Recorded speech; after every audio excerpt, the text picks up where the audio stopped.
President Christodoulidis, Nikos, Prime Minister Mitsotakis, Kyriakos, this is not our first meeting. It's our 10th meeting. But I said in our discussions that I think it's the most consequential. The last time the three of us met was a short time before the October 7th massacre, before terror once again reminded us that stability in this region is never guaranteed, and then strength, clarity, and cooperation are not options. They are a must. The Middle East and the Eastern Mediterranean are being tested by aggression, terrorism, and instability. Our partnership provides strength, clarity, and cooperation that will prevail over chaos. It also offers new opportunities for prosperity. We're cooperating and discussed in detail cooperation in many fields: energy, technology, connectivity, and also security that guarantees this all. We will advance IMEC, the India, Middle East, Europe Economic Corridor. This is an idea that has been brought forward before, but we think we have to put it into reality. It's a maritime rail pipeline, energy pipeline, and cable connectivity between Asia and Europe, going through Israel, Cyprus, and Greece. And as part of this effort, we are advancing the Great Sea Connector that will enable electric energy cooperation between our three countries and Europe and the Arabian Peninsula, and ultimately you can connect it to Asia as well. So this is a big thing. And in many ways, it's the skeleton of the IMEC corridor. So we discussed practically how to move this forward, and we intend to advance it. I'll also discuss it in my upcoming meeting with President Trump in the United States. We agreed to deepen cooperation in artificial intelligence and cybersecurity, advanced research. Israel is already a global technology leader, and together with Greece and Cyprus, we will shape the region's future in cutting-edge new technologies. I want to tell you that a lot is going on right now. Israeli companies, high-tech companies, are flocking to Cyprus and to Greece. It basically says that they believe in the economic management. We're not jealous. We believe in competition. There are, 137 flights a week? 186. 186 flights a week between Israel and Cyprus. It's unbelievable. Just compute that, how many flights a day. And I don't know of many Israeli investors who have not visited Greece or are not investing in Greece. Increasing amount are growing there. And again, I think this is a sign of the dynamism of our economies. Israel's economy, which has been rated third by The Economist as the most vibrant economy on the planet, third most vibrant economy on the planet. I think we were shortchanged, but that's all right. But I believe that there's dynamism here. There is at once great opportunity, but also great challenges, and we recognize them. We affirmed our commitment to expanding the Abraham Accords, to widening the circle of cooperation between Israel and the Arab world.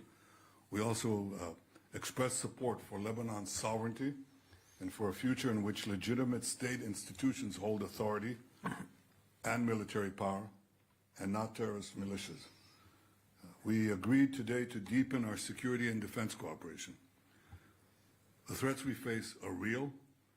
Together, we're defending not only our own nations, but vital sea lanes and critical infrastructure that the global economy depends on. I cannot skip the opportunity to call for the immediate return of Rani Gvili, the Israeli hostage that is still held by Hamas.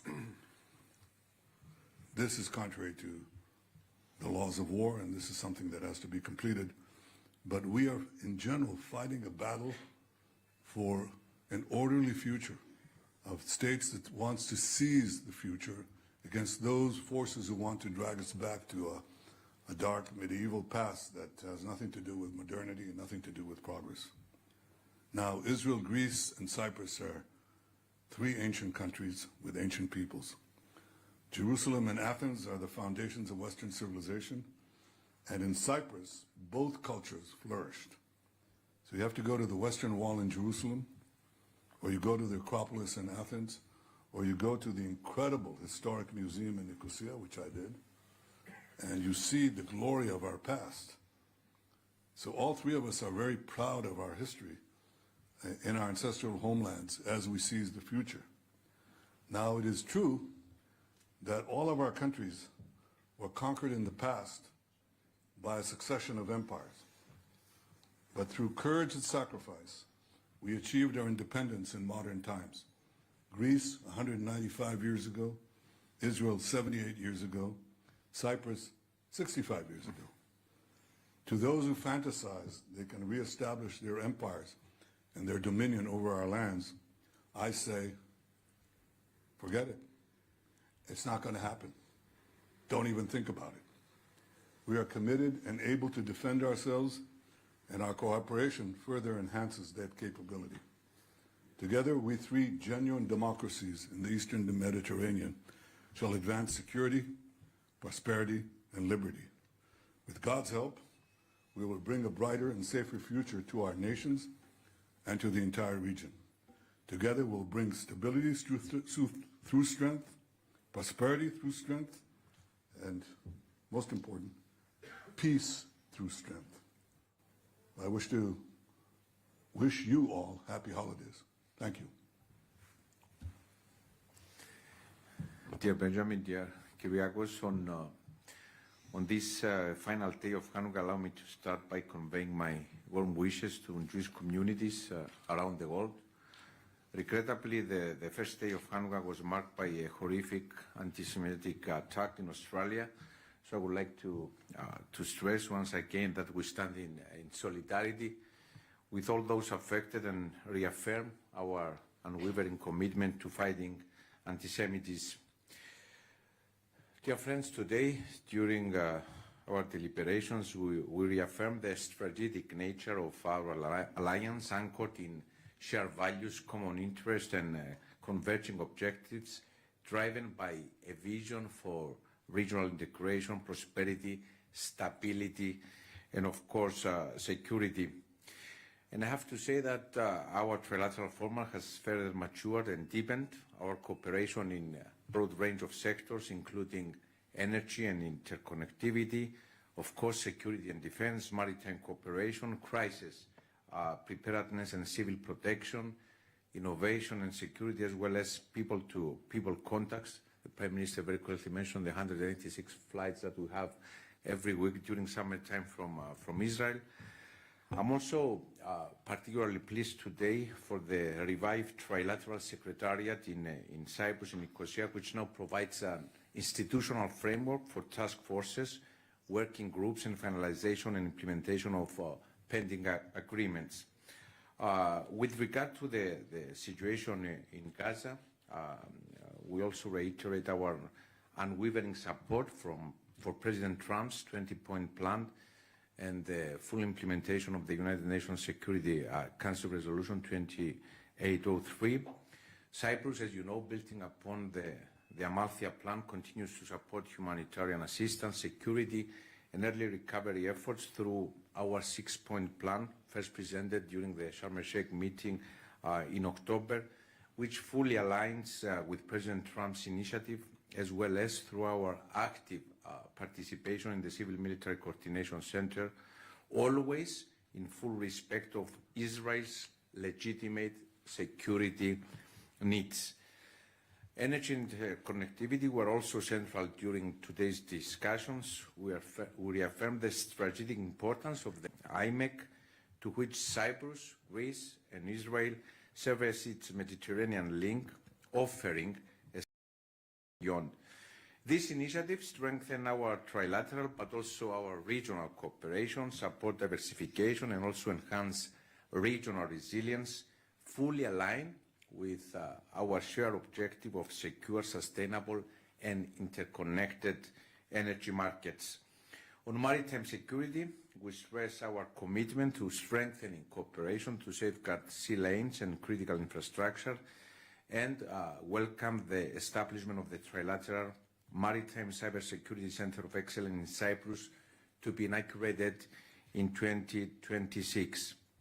At the same time, we underline the added value of the 3+1 format with the United States, which amplifies our trilateral cooperation and aligns with the wider regional architecture.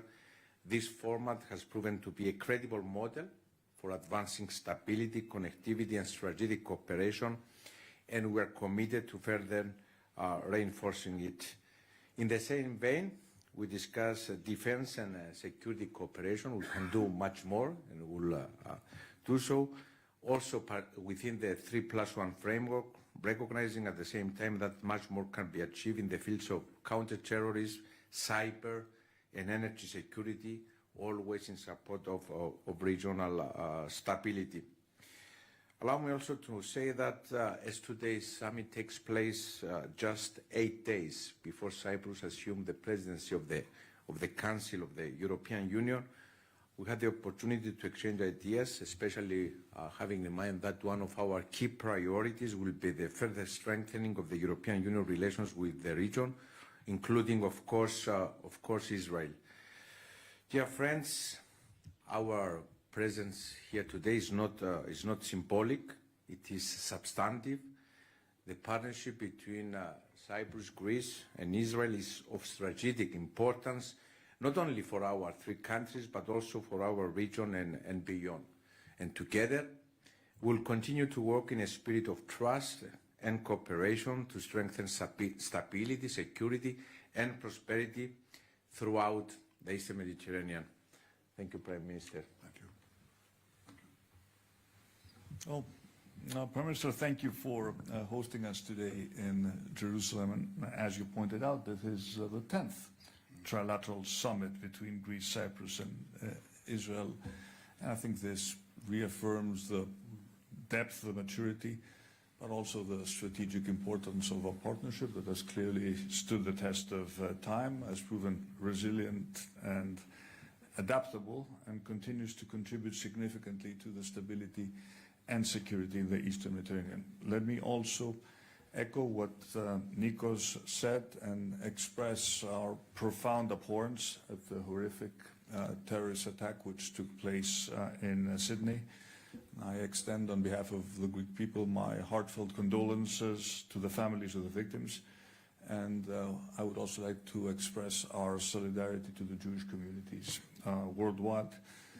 Anti-Semitism has no place, I repeat, no place in our democratic societies, and combating hatred, bigotry, and racism in all their forms is a shared responsibility, and unfortunately needs to be a continuous endeavor. Our region is undergoing profound change. The last time we met in 2023, things looked very different. We've now entered a new geopolitical phase.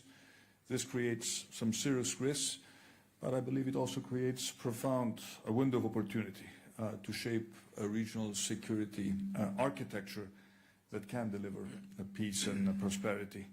And I think in this context, our trilateral cooperation carries an even greater strategic weight.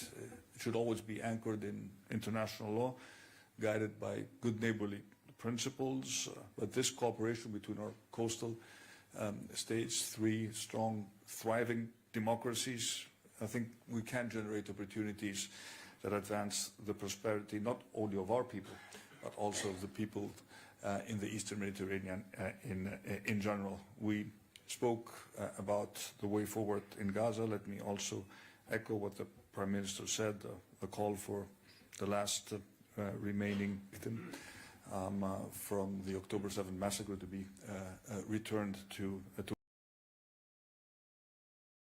and following President Trump's personal engagement, a new opportunity has emerged, and advancing the 20-point peace plan and moving forward to the second phase of an agreement should be a shared responsibility. Always making sure that we completely eliminate the threat of terrorism, guaranteeing Israel's security, and further enhancing regional stability. We always stand ready to contribute to the day after through diplomacy and stabilization efforts. I think we're a country that is well respected in the region, and should there be an opportunity to play this role, we will certainly embrace it. We discussed the broader regional developments. I think we reaffirmed our commitment to the political stability of Lebanon, supporting the country's sovereignty, its territorial integrity. The support that we provide as Greece to the Lebanese armed forces is important. Ensuring state control and monopoly on arms throughout the country, I think, is a shared priority for all three of our countries. On Syria, the 1 year after the fall of the Assad regime, we stress that restoring security and stability, but also the full respect for the rights of all religious and ethnic communities. And let me make a point here about the need to protect, in particular, the Christian Orthodox communities of the Middle East, which in Syria have suffered persecution. This needs to be an essential parameter for a durable political settlement. We spoke a lot about the areas of mutual cooperation in various strategic areas, security and defense, where our two countries are already doing a lot together. Thank you for raising technology and innovation. I think we're at the beginning of a tremendous AI revolution, and we need to seize its power in a positive and constructive manner. But there's also more we can do in areas such as emergency preparedness.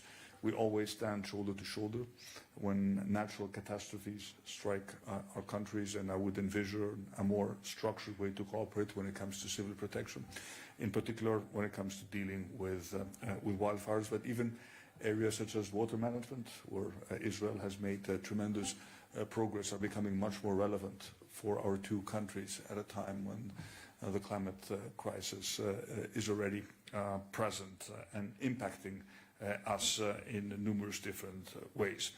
The Prime Minister and the President spoke about the importance of energy and connectivity. Greece is emerging as a key energy hub in the southeastern European. We are a gateway for LNG, which is something that could be very relevant to both Cyprus and Israel. We're becoming a net exporter of electricity, and of course ensuring that the important interconnection projects that connect our three countries move forward remains a key priority for our three countries. Maritime security was discussed, another key priority, especially for Greece as a leading maritime nation, and the President mentioned the Maritime Cybersecurity Center of Excellence in Cyprus. This is expected to become operational next year, and this will enhance the protection of our shared maritime territory. And of course, next year our navies and coast guards will conduct a joint exercise focused on marine pollution response. We also discussed the importance of IMEC and the necessity to move from what is currently a vague concept to specific deliverables, project-oriented deliverables that will demonstrate the great value of this strategic corridor that will connect India, the Middle East, Israel, Cyprus, and continental Europe. We see a lot of potential in working together in these projects, and as we see a lot of further reviving and strengthening, and I'm sure this is a point that you will make when you visit the United States over the next days, in the 3+1 cooperation of the United States, a stable and prosperous Iranian. I think the U.S. engagement adds obviously clear value, particularly in energy and infrastructure. And let me again repeat here how quickly the U.S. moved to sign agreements in Greece, but also with Greece, to activate the vertical corridor, which will send American liquefied natural gas through Greece to Bulgaria, Romania, Ukraine, Moldova, Hungary. This is adding another geopolitical and geoeconomic dimension to the Eastern Mediterranean, and I think keeps the United States very interested in the region. So let me conclude by repeating that this partnership has delivered concrete results, and it will deliver even more concrete results in this new era of challenges and opportunities. We very much look forward to continue working together and building on this exceptionally successful trilateral cooperation. Prime Minister, thank you. Thank you. Thank you again. Thank you.